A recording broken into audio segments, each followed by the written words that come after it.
Senhor presidente, senhoras deputadas, senhores deputados, meu ilustre amigo, deputado João Peixoto, nós, no último domingo, comemoramos o Dia dos Pais. Eu sou pai de 2 filhos, tive a oportunidade de passar um domingo ao lado da minha família, com os meus filhos, mas na semana anterior eu vi e presenciei uma das cenas mais tristes, mais lamentáveis da minha vida. Eu estive no enterro, no funeral de 2 agentes do Estado do Rio de Janeiro, 2 policiais militares, e ali eu acompanhei ambos os cortejos e acompanhei uma criança de 7 anos vestindo a boina preta do RECOM, da Polícia Militar do Estado do Rio de Janeiro, a boina que seu pai, no caixão, deixou para uma criança de 7 anos. Aquela criança aos prantos, 7 anos de idade, vendo o corpo do seu pai sendo velado, sepultado, por defender a sociedade, por servir e proteger a sociedade no Rio de Janeiro. Ora, eu não vi a manifestação de nenhum deputado nessa casa sobre as mortes dos policiais. Eu vi mais uma vez a clara tentativa de querer dividir o Brasil, de querer dividir o Rio de Janeiro.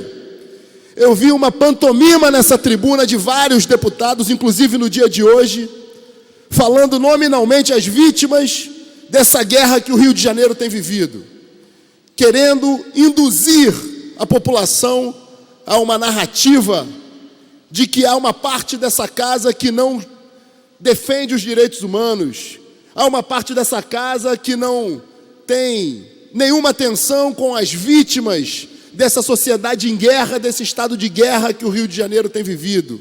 Isso é uma mentira, uma falácia, uma canalice, eu diria.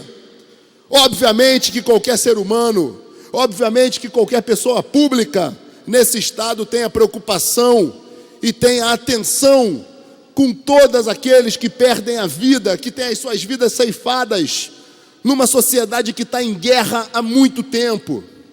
Obviamente que eu, morador da Tijuca, fiquei abalado, comovido com a bala que assassinou um jovem que praticava esporte, um jovem de bem.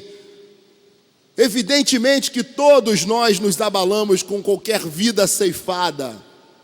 Agora, construir uma narrativa mentirosa, hipócrita, canalha, de querer dividir o Rio de Janeiro, é um dos golpes mais baixos que essa esquerda virulenta tem feito para dividir a sociedade. E eu não aceitarei esse tipo de narrativa.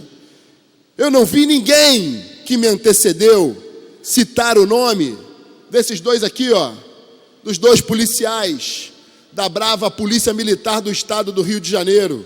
Um deles, pai daquela criança que estava ali vendo o pai ser enterrado e vestindo a boina do valente RECOM, que está ali na BR-101, local onde esse policial foi assassinado por marginais, justamente para reduzir os números de violência numa das áreas mais cruéis do Rio de Janeiro, de maior incidência de criminalidade do Rio de Janeiro. Mas isso ninguém fala, só o silêncio.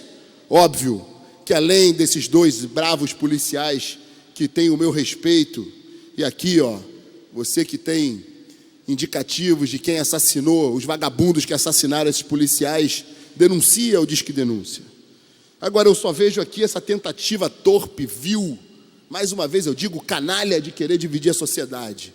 Obviamente que fica a nossa solidariedade a todos aqueles, todas as vidas ceifadas nessa guerra que o Rio de Janeiro tem vivido, a esse jovem atleta, ao jovem que jogava futebol lá no América, ao jovem que praticava futebol de salão, que morreu em frente ao Morro do Borel, vítima de uma bala perdida, de uma guerra que pela manhã os moradores da Tijuca já ouviam os disparos, que não eram os disparos da Polícia Militar, era uma facção tentando tomar o Estado, a parcela do território que outra facção tomou. E a polícia militar ficou ali no meio da guerra e não participou naquele momento daquela guerra. É óbvio que esse jovem foi assassinado nessa guerra de facções. É óbvio que num Estado que tem parcelas do seu território dominadas, evidentemente que a guerra acontece. Agora eu quero aqui prestar não só a solidariedade às famílias que perderam esses jovens, todos jovens, vítimas dessa violência e dessa criminalidade desenfreada, mas sobretudo a esses dois bravos policiais militares que foram assassinados lutando nessa guerra. Agora, essa narrativa de querer dividir, essa narrativa de querer defender marginal o tempo inteiro, essa bandidolatria que esses partidos de esquerda trazem aqui, inclusive para esse plenário, isso tem que acabar. Eu acho muito triste a gente perceber esse acirramento do debate aqui dentro, essa crítica contumaz e veemente a uma política de austeridade que está sendo desenvolvida no estado do Rio de Janeiro, que deveria ter o aplauso de qualquer homem público nessa casa. Vocês querem enfrentar criminalidade com quê? Com flores? Ou com lanternas, como bem sugeriu aquele que é o deputado mais frouxo da história do Rio de Janeiro? Eu não consigo entender a forma de combater criminalidade. Como se combate o indivíduo que porta um fuzil? Como se combate facções criminosas que usam arma de guerra e que não têm a menor piedade em assassinar, em tirar a vida?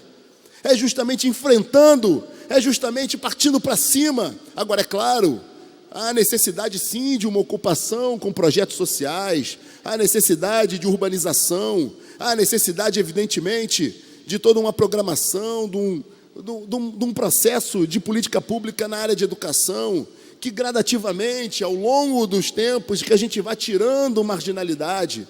Agora, hoje, nós temos uma guerra deflagrada no Rio de Janeiro. Eu percebo uma hipocrisia tremenda daqueles que, em última análise, foi muito combatido o que um deputado do PSL falou aqui na semana passada, mas é por óbvio que uma atitude desse tipo, como, por exemplo, protocolar junto ao STF, mais uma vez jogando para a plateia uma tentativa de uma ação querendo impedir, querendo criar obstáculos para a ação policial no Rio de Janeiro. É óbvio que isso é jogar para a plateia, mas não me admira. Afinal de contas, são os mesmos que usam dos caixões, que usam das vítimas o seu palanque eleitoral. Eles, até o presente momento, usam da vereadora assassinada o seu caixão, o seu funeral, mas não tem a menor atenção com a família do motorista que também foi assassinado. Aliás, não tratam com a dignidade que deveriam tratar a família da própria vereadora que foi assassinada. Agora, usar o seu caixão como palanque eleitoral querem. Quando tem uma fatalidade, uma incidência de alguma calamidade no Rio de Janeiro, lá estão eles, para usar as vítimas, para se autopromoverem, para subir nos seus caixões como palanque. Agora, ninguém cita, por exemplo, isso aqui, ó. Isso aqui é uma das provas de maior canalice na história da política do Brasil e do Rio de Janeiro. Esse deputado que tem frouxo até no nome, regozijando ao abraçados aqui aos sorrisos com os maiores facínoras desse estado. Isso ninguém fala. Essa hipocrisia ninguém fala. Um deputado que há pouco tempo atrás estava nessa casa aqui, olha, abraçado ao lado dos maiores criminosos e que ceifaram a vida de muitas pessoas, mas isso ninguém fala. É muito bonito subir essa tribuna para mais uma vez utilizarem as vítimas dessa violência como autopromoção e como palanque eleitoral. Mas como eu disse, essa turma terá dias muito difíceis e está tendo. Eu não vou permitir esse tipo de pantomima, esse tipo de ardil, essa manobra vil. Nós precisamos enfrentar os problemas no Rio de Janeiro como devem ser enfrentadas. Aliás, mais de 60 mil pessoas são assassinadas no Brasil todos os anos. Nós temos problemas crônicos para enfrentar e mudanças que precisamos enfrentar, de todos os aspectos, de todos os espectros. Mas essa guerra ideológica, da qual eu não fujo e não fugirei em momento nenhum, essa guerra ideológica não pode levar à hipocrisia de querer cada vez mais dividir o Brasil. Sabe por quê? Porque naquele caixão fardado estava um negro, pobre. O filho daquele policial que eu disse aqui, que foi uma das cenas mais tristes que eu vi na minha vida, era um negro, pobre, favelado. E aí o mimimi que sempre trazem aqui é essa mesma narrativa. As vidas negras estão sendo perdidas. Vamos parar com essa hipocrisia. Não existe negricídio no Brasil. Existem vítimas de uma situação de guerra. As favelas no Rio de Janeiro, as periferias do Rio de Janeiro, historicamente, são ocupadas por pessoas de bem, por pessoas honestas, trabalhadoras, mas, no entanto, serviram sim de abrigo para que o narcotraficante, para que as facções criminosas ali se instalassem. Tomaram essa parcela do território e o Estado precisa retomar a parcela do seu território. É isso que essa política de enfrentamento e a política mais austera e mais severa e mais acertada de segurança pública que vem acontecendo no estado do Rio de Janeiro, e fica aqui o meu integral apoio às forças policiais e aos agentes de segurança pública desse estado. Não nos calarão com ameaças, não nos calarão com ações e denúncias em cortes internacionais, não nos calarão utilizando as comissões dessa casa para... Eu não vou nem dizer o que foi feito, porque acabou em pizza, mas não utilizarão as comissões dessa casa para denúncias internacionais, não utilizarão ações nas cortes de Brasília para nos calar, não utilizarão discursos e redes sociais e mentiras aqui nesse plenário para nos calar. Nós precisamos estar ao lado do cidadão de bem, nós precisamos estar ao lado das forças de segurança pública e, sobretudo, enfrentando essa canalice nessa tentativa vil de dividir cada vez mais o Brasil e o Rio de Janeiro. Estou convicto que estamos no caminho certo e trago sempre a velha máxima do nosso presidente da República, Jair Messias Bolsonaro: Brasil acima de tudo e Deus acima de todos. Muito obrigado, senhor presidente.